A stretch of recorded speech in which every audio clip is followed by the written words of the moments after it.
Unsung hero Dorothy Crowfoot Hodgkin.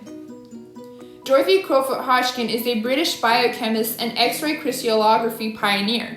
She was awarded the Chemistry Nobel Prize in 1964 for having successfully described the arrangement of penicillin atoms in 3 dimensions in 1946, and also having discovered the vitamin B12 structure in 1956.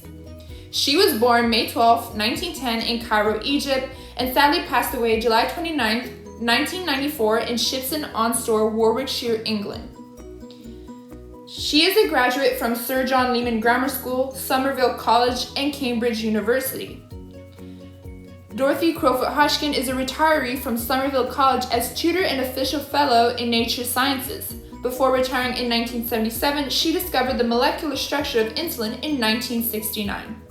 Dorothy Crowfoot Hodgkin discovered the structures of insulin, penicillin, and vitamin B12 all using X-ray crystallography. X-ray crystallography requires for a crystal to be formed in order to function. Crystals lock any substance's molecules, atoms into uniformly 3-dimensional structures. Once a pure crystal is formed, it is placed in an X-ray diffraction camera where X-rays are then beamed through.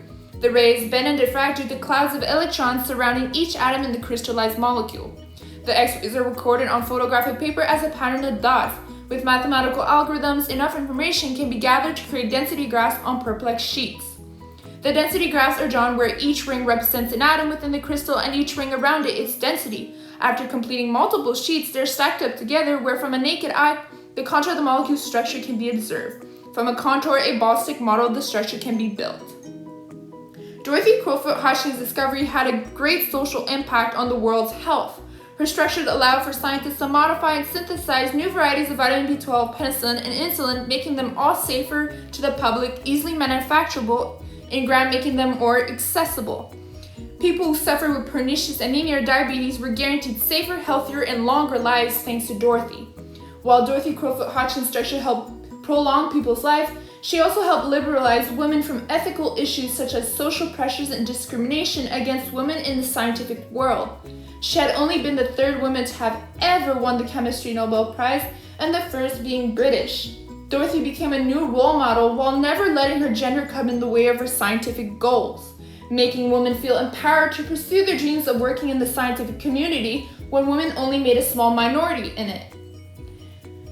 Dorothy Crowfoot Hodgkin was an incredible, admirable, hard-working woman with 3 children and a historian husband, Thomas Hodgkin's barely around.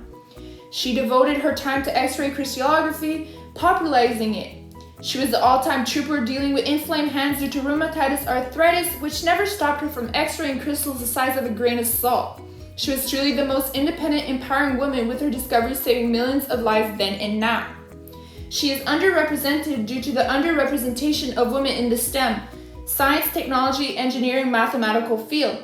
She lives within the shadows of Sir Alexander Fleming, the doctor who first discovered penicillin in 1928. What people fail to acknowledge is that Sir Alexander failed to describe penicillin's structure, which is exactly what she did. This allowed for new varieties of penicillin to be manufactured.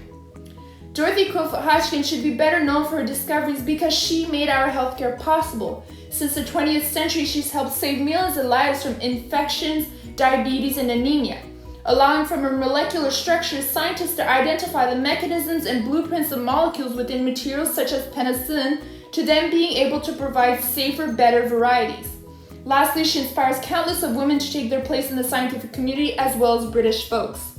Fun fact, Dorothy Crowfoot Hodgkin gave most of her Nobel Prize money to funding such as for the international student study in the UK and establishing daycares for college students and staff. That is all about Dorothy Crowfoot. Thank you all for listening.